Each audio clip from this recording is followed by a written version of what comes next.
Make a wish. Today's coming true. Sort of.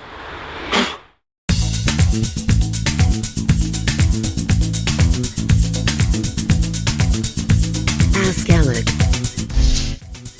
Hey guys, it's Alec Torelli and welcome to an episode of Ask Alec. Bringing you this one from the countryside of Italy. Here in the fields, beautiful landscape, flowers are blooming, positive day. So today's question comes from Justin, my man. He says, first off, I'd like to say I'm a very big fan of your website and videos. I spent several hours watching your content on YouTube as well as your videos and hands you've played in. I'm writing to you on advice for the best methods to absorb the information available from books and videos in general. Recently, in the past few months, I've been on a poker binge trying to improve my game as much as possible. I checked out nearly every poker book available from my local library and spent as much free time as possible reading and trying my best to process the information given. There's just so much material to fully grasp, sometimes I feel like I'm overwhelmed. I currently keep a journal and write down some important information and concepts, but I find it's difficult to summarize everything given. What do you do to help make the material, which today seems like an infinite amount, you found on poker easier to learn and apply to your game? Hope this question gets to you, and thank you so much for all that you provide to the community. Thanks, Justin.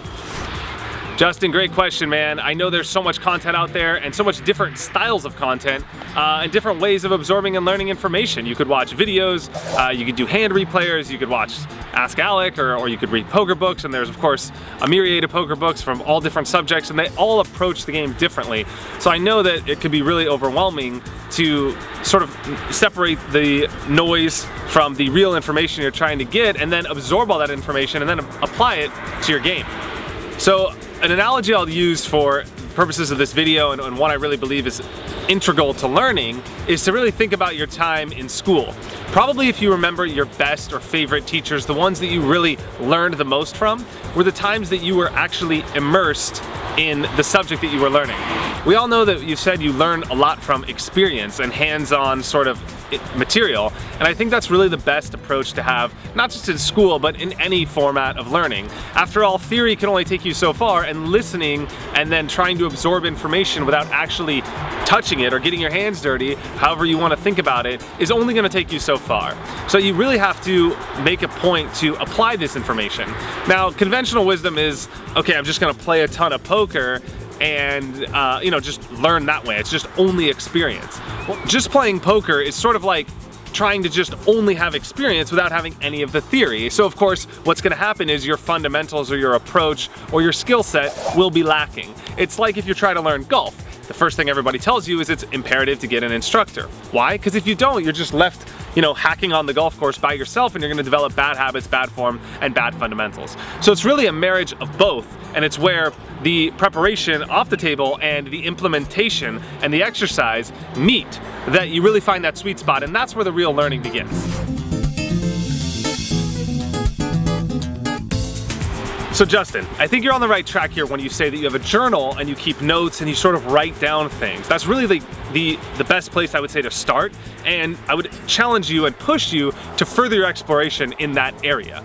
Because the act of homework and the act of doing the theory but not doing it at the table is a really great place to implement the things that you've learned from the work or the material or the books or the videos or whatever it is that you're absorbing. I actually believe in this concept and this approach so much to have interactive learning that I've made the foundation of my book, The 4 Steps to Beating Anyone at Poker, and my course, 4-Step Poker, really comprised of these elements. Not only is there a community of people where you are able to talk to other aspiring players that are in a similar spot to you, or maybe they have more experience than you, and they could share their experiences with you so you could learn from the experience and journey of others, which is huge. But also there's interactive exercises so that every time you learn a new piece of information, there's something that you do as a takeaway. So you're actually forced right away to take action immediately and put it into words, into your own words, the things that you've just done, and then apply them during both your next poker session as well as just immediately on paper. So there's actually 2 different types of exercises. One is something you should do right away, and something you should do your next time you're at the poker table.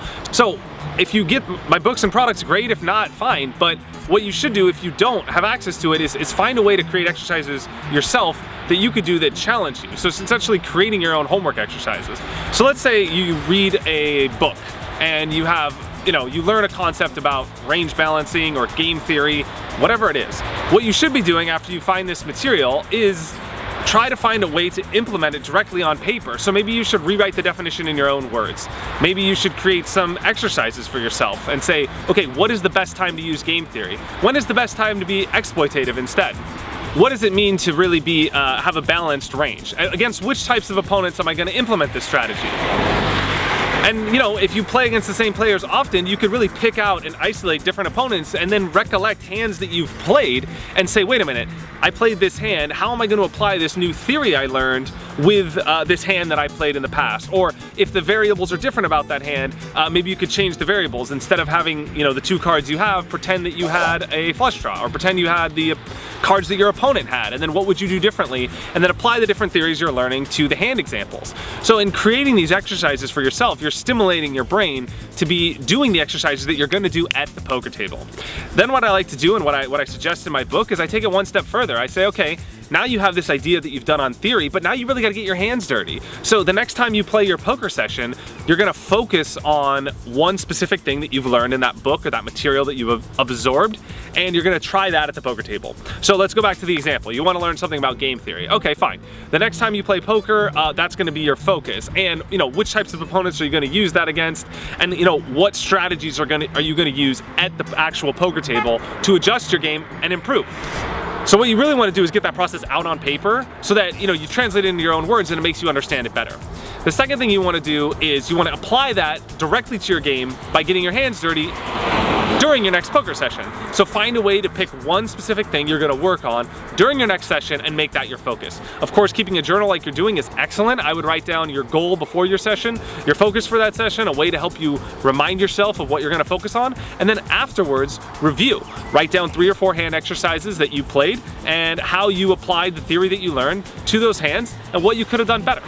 Definitely you want to be spending at least 30 minutes after each session reviewing the hands you played and applying the information you learned to the hands that you played after the session. The last thing is share this information with friends and create a group of people around you that allow you to discuss this information and better each other.